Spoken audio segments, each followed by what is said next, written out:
Yahweh bless you. My name is Aaron. I'll be doing the teaching tonight. And tonight we're going to be reading over Passover. And actually the 10 plagues of Egypt. Tonight we are celebrating Passover, the Passover, and then also how Jesus Christ was our Passover, the perfect Passover. And actually, as we look over some of the trials and the stories in the Word, we can look and see what people went through, and we have the hindsight to look back and go, of course it works out. Look how important these little things are.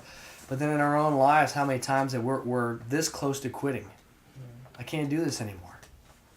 This isn't working anymore. Or this again, Dad and I were talking about that. I was listening to a Word of Faith radio just the other morning, and it turned on, and here was Kenneth Hagin said he was 12 years old, and he wasn't even supposed to make it to 12. So he was the beginning of a healing ministry. And they didn't believe in healing at his time. Nobody was teaching it. And he said he believed Mark 11:24. He read it, and nobody ever taught him it, but it said right there, you'll have what you say. And he said, I want to be healed. He said he literally pulled himself up on his bedposts because he said a healed man doesn't stay in bed. But as he's 12 years old, who's 12 in here? You two? He was hearing his family in another room discussing his funeral because he's going to die. And so then his grandmother comes in and asks, what does he want to have at his funeral? Where do you want to be buried? And this is what he's hearing. Yeah. And here he is, and he didn't know necessarily what was going to happen. But with Kenneth Hagin, he rejected what they had, and he even said that, and it's going to be for all of our cases, so if we can put ourselves in Moses' position, we've all been there where Moses was. There's going to be times we're thinking about quitting. We're not going to do this anymore. It's not working.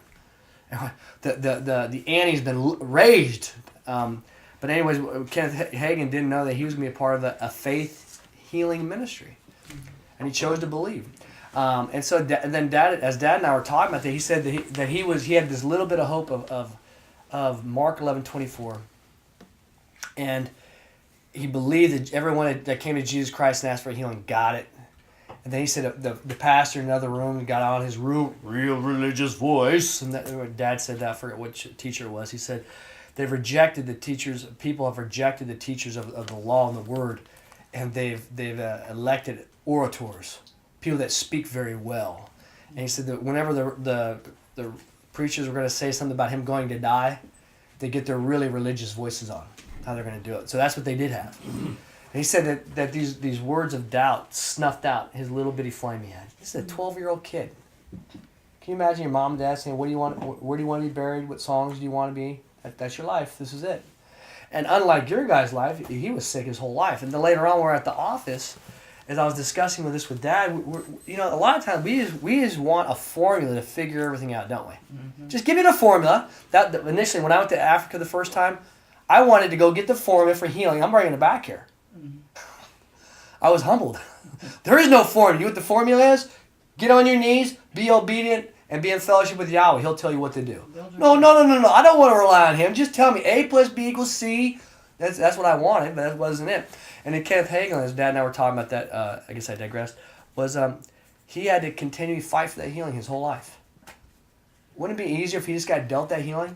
Yeah. And then he could teach everybody how to? No. But he had to fight for his healing his whole life. In one part of my mind, that stinks. But then who else is going to teach you how to get your healing? That's the optimist side of me. And here's Kenneth Hagin going, you want healing? You got to fight for this thing. You fight and you fight and you fight. And so one of the very big positives about him not getting immediate healing, we don't necessarily know why. We know that Yahweh wants all of us to be healed, was that he got one heck of a resume. And because of his resume, he started teaching the word. Now, Kenneth Hagin's done a lot of odd things too. You eat the soup and spit out the bones. But all of us are in a position like at Kenneth Hagin that you're about ready to give up on a couple of areas. All of us are. We're this close. Because this isn't worth it anymore. And by reading Passover, which we're supposed to do it every year, to go over what this thing is, this should encourage all of us. That one day, what will your readers be reading? You know, people have this with Instagram and Facebook where they got these followers, which is fake. It can be vain. It can be foolish. But one day, what are people going to read about you? What are your readers going to read today? Did you stay the course? Did you quit? No. Are you going to give up? They're going to read it. Just like Moses. So we're going to read about Moses.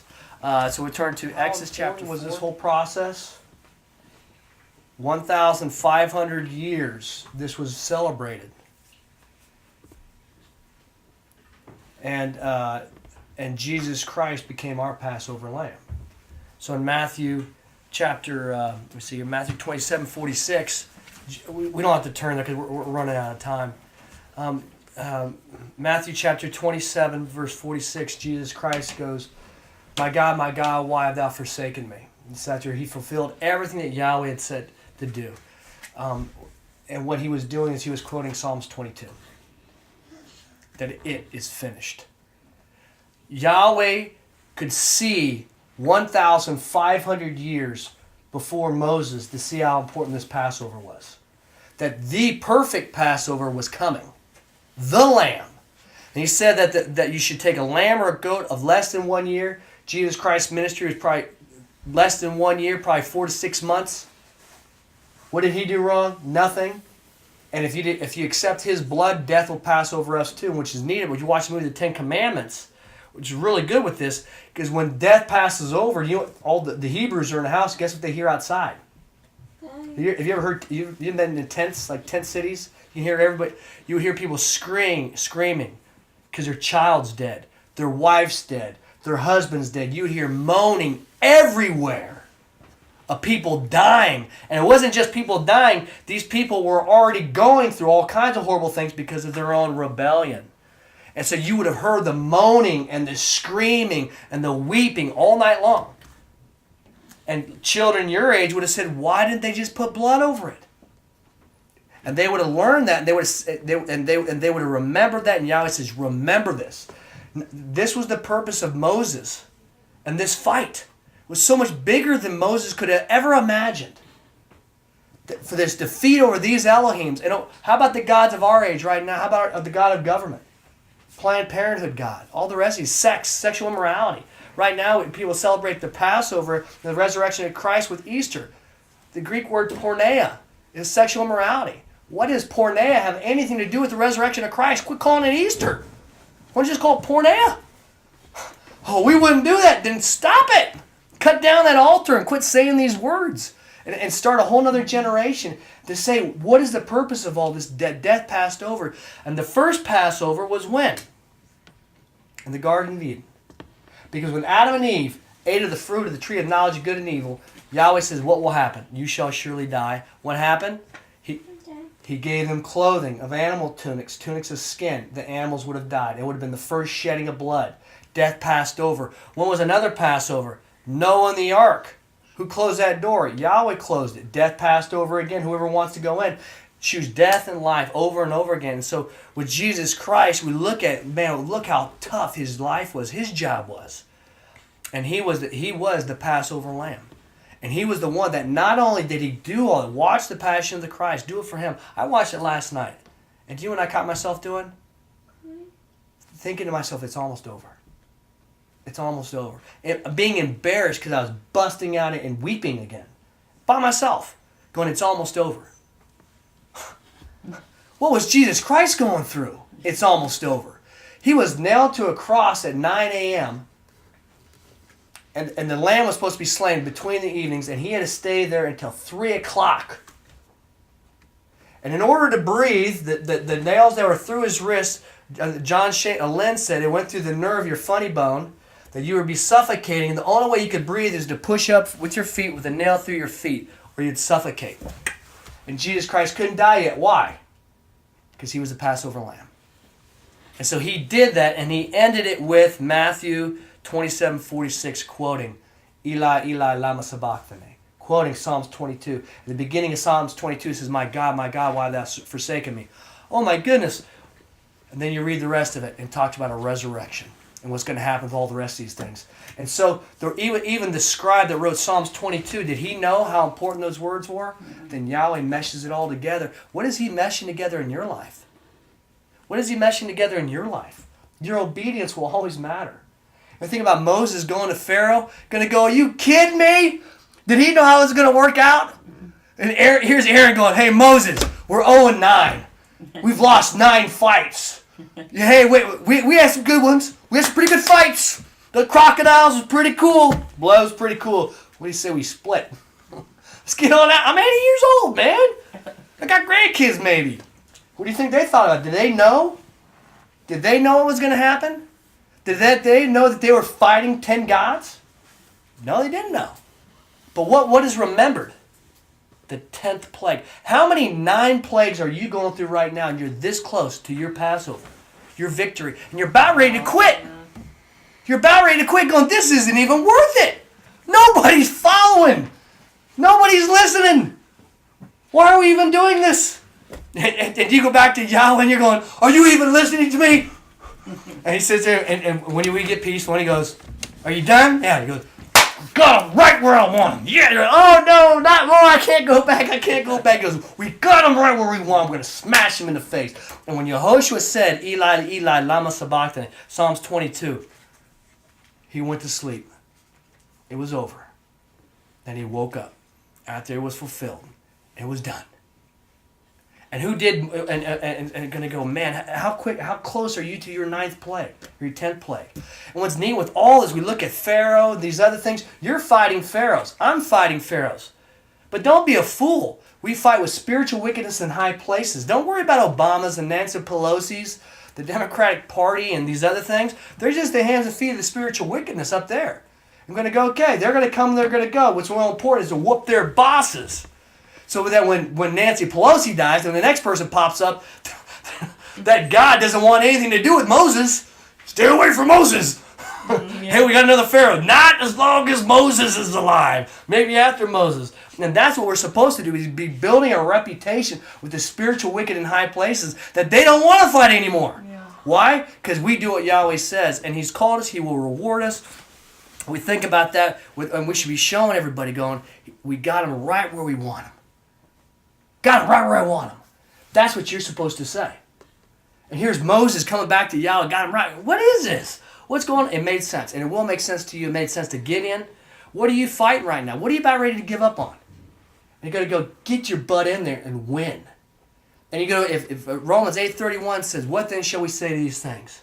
If Yahweh is for us, who shall be against us? Yeah. Separate everything. Get down on your hands and knees. Sing a song, separate yourself so you can receive it. And he said, are you telling me to get back in the game? I'm getting back in the game. And you get back in the game. And there's a neat thing. So you think about how important was a Passover. What's the point of all this? 15,000 years, or 1,530 years later, Jesus Christ is going to die on the exact same day. Is that planning? Yeah. Yeah. And guess what today is really going to be Friday, is the same anniversary when Jesus Christ died, when the Passover happened in Egypt. And as far as we know, that could have been the first Passover in the Garden of Eden. That's speculation. And so when we're going through this confusion, when you're going through a fight, when you're about ready to quit, go get on your hands and knees and say, what is the purpose of this life? Is to be obedient, right? Mm-hmm. Is it for comfort? Yep. Is it to get along with your family? Is it to get followers? No, you only get one life to give. He'll take care of all the rest of those things. Matthew 6:33. And then you can sit there, and I got a prophecy. And here was a prophecy was recently from South Africa from my friend Janae. She said, and here was a prophecy, and I don't even know if she knew what she said. She says, don't let the adversary confuse you. Confuse the adversary. Get up and start laughing. Start saying you got him right where you want him. And I heard that now. Confuse the adversary. Confuse the spiritual wickedness in high places, because right now there might be a thorn in your flesh right now. And we think if we got rid of Nancy Pelosi, or if we get rid of this person, it's going to go away. No. There's still spiritual wickedness in high places. If you want to get rid of your thorn in the flesh, kick their boss's butt. And they're going to go, not until there's a new sheriff in town. Stay the heck away from Moses. Stay away from Aaron. You should be doing the same thing. And if you do it, generations and generations after you will be blessed. And they'll be saying, great-grandpa, thank you for choosing to fight. Who are you? I'm your great-great-great-grandson. Do you know that we weren't put into captivity again for another 400 years because of what you did? Thank you, Chuck. Thank you, Wendy. Thank you, Tim. Because you fought. We didn't have that. Those demons, or whatever they were, the spiritual wickedness, they didn't come around. Do not be distracted. Who knows when their last breath is? Who knows when their last act is done? Know that if you pursue me through my written word and through obedience, that every act will make sense and it'll be well worth it. Know that every action that you have and every thought can be so valuable. Think of David's mighty men of valor, that I wrote down how many people they slayed. Did they know I was going to do that? I keep count. I keep record. And I'm your biggest fan. So fan the flame that is inside you. Stir up the gift. I have desires that I put inside your heart, and I know the purpose and the design of your life. Let me, the designer and your creator, guide you into great victory. Could it be that you were created for constant warfare? Could it be that you are my warrior that is supposed to slay giant upon giant upon giant and upon giant? And if that's the case, would a warrior be happier sowing seeds in a field if they're called to be a warrior? Consider what I've called you to do. And consider maybe this is the purpose of your life. And as you do so, you'll set yourself free from the shackles of your own thoughts, which are in conflict with my written word and with the purpose I put inside your heart. God bless you.